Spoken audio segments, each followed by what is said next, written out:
Hello, my name is Voided and Lost, and I'm recording this today to set the record straight.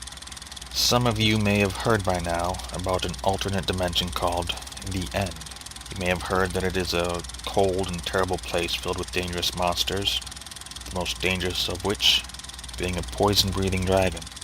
You may even have seen footage and other documentation by now substantiating this claim. They are lies. The truth of the matter is, the dragon was a protector of all of us, and her death has endangered the world as we know it. Perhaps the best way to understand this series of events that has led to now is to understand the story of myself. I was born to educated parents. They worked in the fields of anthropology and archaeology and traveled the world in pursuit of their studies. Knowledge for the sake of knowledge, uncovering the past, because without knowing where we are from, how can we know where we are going?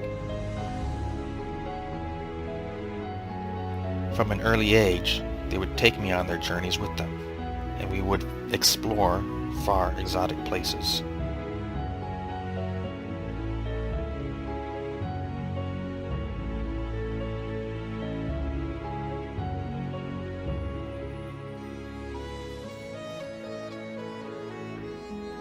I can remember one cool spring when I was still fairly young. While doing research and preparing for their next trip, in the dusty basement of the local university library, they came across a set of old, forgotten journals.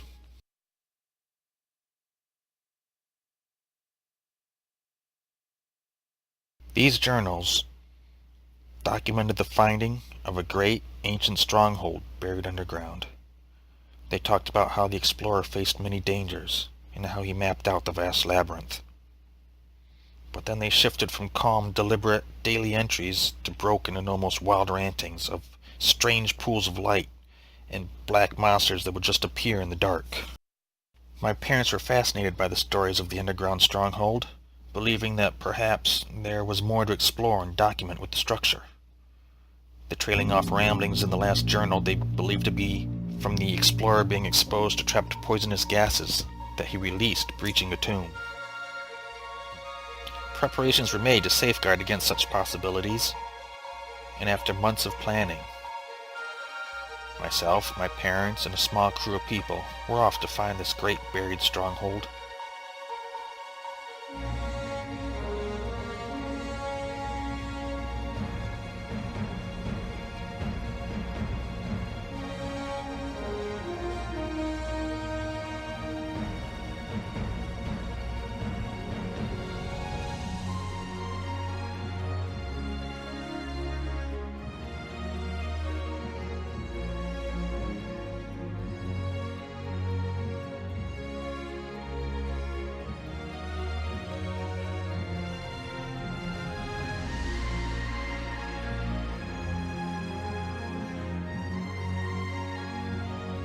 And eventually find it, we did.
And that's when things went horribly wrong.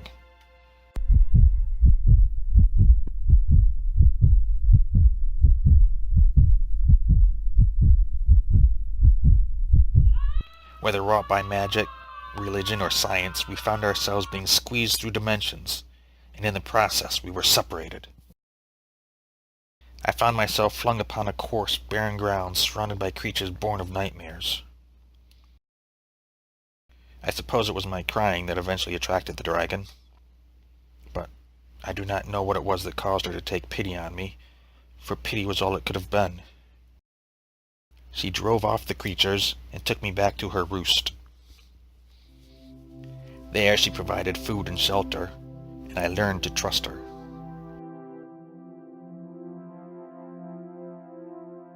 Daily I would go out in search of my parents, but every night I would return to the crude shelter. A week turned into months, and months into years. Over that time, I learned to understand the dragon's language, and she gave me the name of Voided and Lost. She taught me of the end, and how the Endermen had been a great race of people with many scientific advances.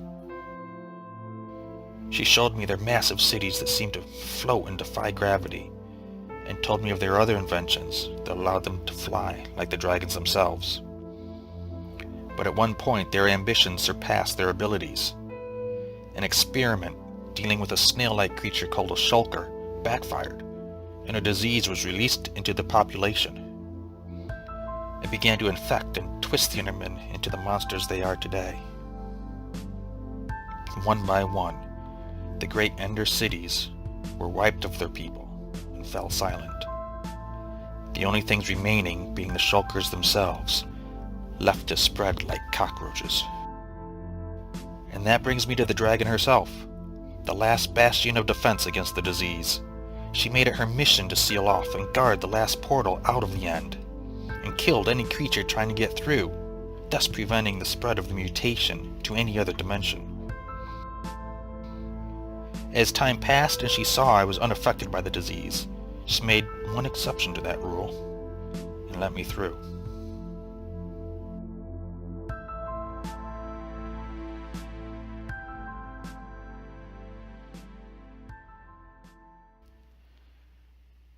And now I must confess that it was I who convinced a small group of my fellow explorers to search out the end and help me find another way back to it.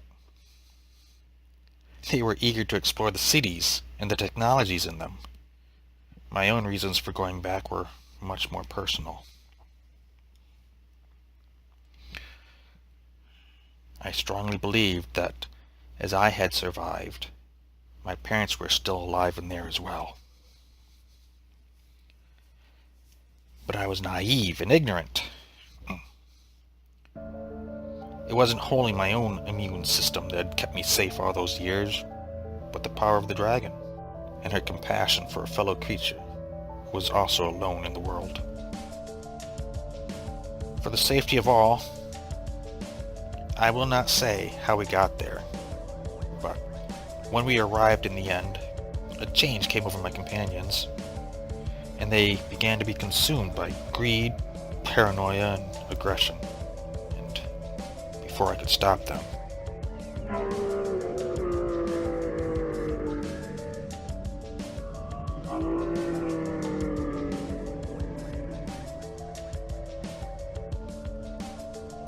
Okay, we're doing the free-for-all thing. Everybody kill each other. The last person standing will see a like that. No! You said kill everybody, right? her death rests squarely on my shoulders, and I will never forgive myself for that. And now, even though we all managed to make it back, and my companions have managed to recover themselves for the most part, the portal between the two dimensions remains open and unguarded. That means the Endermen, or things much worse, are free to pass into this world.